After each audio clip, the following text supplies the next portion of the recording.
Hola de nuevo y bienvenidos a Inner Minds. Espero que estén teniendo una excelente semana y para aderezarla un poco les dejaré algunos datos curiosos sobre México.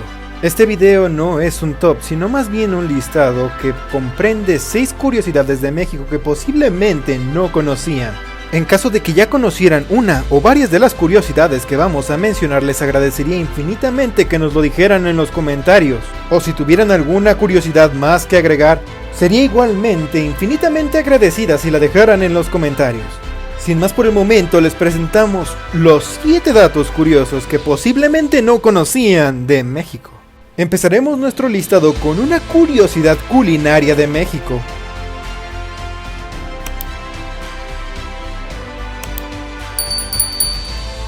Y muy probablemente desde que mencioné una curiosidad culinaria en tu mente esté rondando la idea de que voy a hablar sobre tacos. Y en efecto, esta primera curiosidad que vamos a mencionar es específicamente el taco desde sus orígenes, o sea, desde la época prehispánica. Si bien a ciencia cierta nadie sabe cuál fue el momento de origen de la invención del taco, cronistas como Fray Bernardino de Sahagún y Bernal Díaz del Castillo referían las costumbres culinarias de los habitantes de las nuevas tierras. Hablando por ejemplo cómo el tlatoani Moctezuma tomaba pedazos de tortilla para remojarlos en su moli, por lo que queda bien claro que el origen del taco es precolombino. Este platillo aparentemente sencillo fue extendiéndose a lo largo y ancho de nuestras tierras por todas partes y así este platillo fue evolucionando desde una preparación sencilla hasta añadirle platos mucho más elaborados típicos de cada zona geográfica a donde llegaba. El designarlo como un sustantivo masculino se debe a que hay gente que argumenta que el sustantivo con el cual designamos este platillo típico deriva del verbo atacar. En cambio, algunas otras personas refieren que proviene de uno de los múltiples nombres en lengua indígena de las variedades de tortillas, o incluso de un vocablo que empezó a utilizarse en el siglo XVIII en España para designar comidas ligeras, que se tomaban fuera del horario habitual o por las noches en una taberna, permitiendo también esto hablar de la informalidad con la que se consume este platillo, ya que es de modalidad callejera y se come a cualquier hora, en cualquier parte y sin la necesidad de utilizar cubiertos. Como segundo dato curioso, hablaremos sobre una gran inundación. El 13 de junio de 1622, la Ciudad de México vivió una inundación que empeoró por la imprudencia del virrey Diego Carrillo de Mendoza y Pimentel. Ante la crecida del agua, para cerciorarse si era o no indispensable un desagüe, ordenó cerrar las compuertas del ya de por sí ineficiente sistema de drenaje iniciado por Enrico Martínez, dejando correr sobre el lago de Texcoco las aguas del río Cuautitlán y de los lagos Zumpango y de San Cristóbal. Esto derivó que las aguas con el paso de los meses invadieran la ciudad, pero no fue la única vez, ya que el año siguiente se registró otra inundación, también en 1626, en 1627 y la peor de todas en 1629. Estas obras de drenaje, iniciadas por el gobierno español que consideraba al lago de Texcoco inútil y peligroso, llevaron a casi su desaparición junto con otros 4 al norte y sur. Después de la independencia hubo otras inundaciones, la última en 1910, terminando los trabajos de drenaje en el siglo pasado con el gran canal de desagüe que comenzó en el gobierno de Porfirio Díaz y el drenaje profundo. Como tercer curiosidad hablaremos sobre los mayas. Más concretamente, ¿sabías que es un código maya mexicano el manuscrito más antiguo de América? Los mayas utilizaban códices, sus libros sagrados, para registrar noticias, crónicas y hechos históricos que hicieron gala a la precisión de sus sistemas cronológicos, literatura y de su conocimiento en astronomía, medicina y botánica. El Códice Maya de México, antes de Grolier, fue autenticado por el organismo gubernamental INAH, que ratificó la antigüedad, calculándola por radiocarbono entre los años 1021 y 1154 de nuestra era, ubicándola así en el periodo postclásico temprano. A la vez, este códice debió tener una vida útil de aproximadamente 104 años, todo esto convirtiéndolo en el códice prehispánico más antiguo conocido. El INAH a su vez expuso que realizó un registro fotográfico detallado. Además, se practicaron exámenes de datación, materiales, entomología, iconografía, microscopía electrónica, caracterización químico-mineralógica, morfometría, cronología, estilo y simbolismo, entre otros, procurando siempre el cuidado en la conservación de este manuscrito. Ahora viajemos en el tiempo para descubrir algunas curiosidades un poco más recientes sobre México.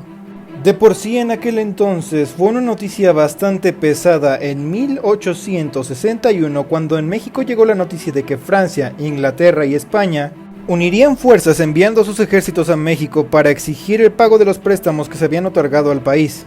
El gobierno estaba en ese entonces a cargo del presidente Benito Juárez, que tomó la decisión de llevarse los pertrechos militares que guardaba en el puerto de Veracruz y la frontera de San Carlos de Perote a San Andrés Chalchicomula, hoy ciudad de Cerdán, para evitar que los extranjeros se apoderaran de dicho parque.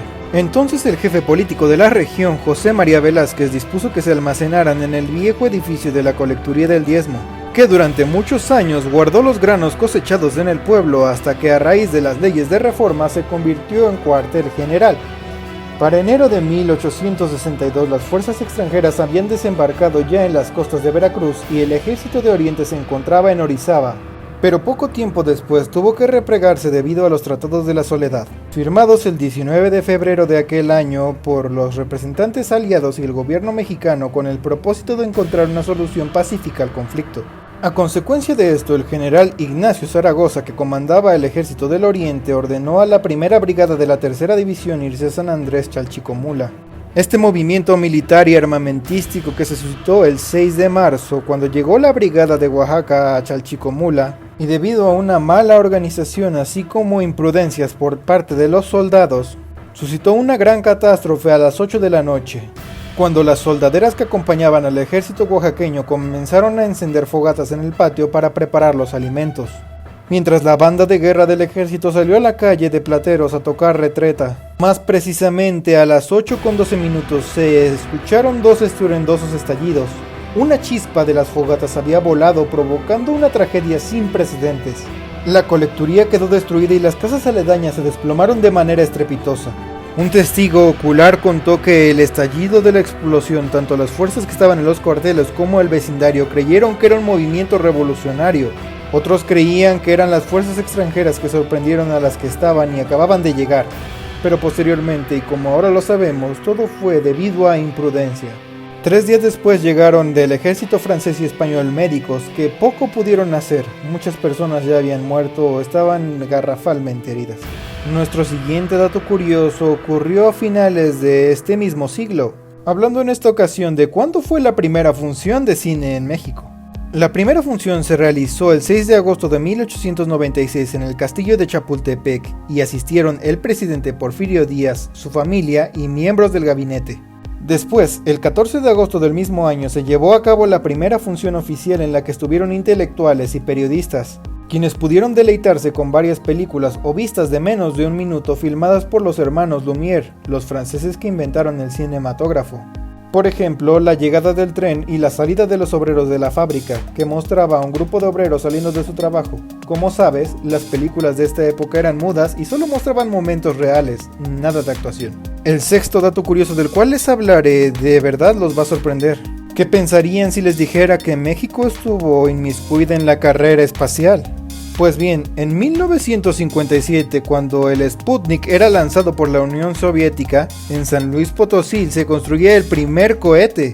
Las primeras prácticas de México en materia espacial se remontan a 1957, el mismo año en que el primer satélite artificial, el Sputnik, era lanzado por la Unión Soviética el 4 de octubre, dando con esto el comienzo de la carrera por la conquista del espacio. En la Universidad Autónoma de San Luis Potosí, unos meses antes, la información técnica sobre la construcción de cohetes había llegado a manos del director de la Escuela de Física, Gustavo del Castillo. Observando estos datos, pensó que la construcción y diseño de cohetes podría estimular a los estudiantes su gusto por la física experimental, así que inició un modesto proyecto para el desarrollo de cohetes que pudieran ir más allá de las nubes. En noviembre de 1957, el primer cohete que se intentó lanzar estalló sin elevarse de la torre de lanzamiento un solo centímetro. No fue sino hasta el 28 de diciembre, un mes después, cuando hubo el primer lanzamiento exitoso del cohete de 8 kilos de peso y unos 70 metros de largo, que se elevó 2.500 metros.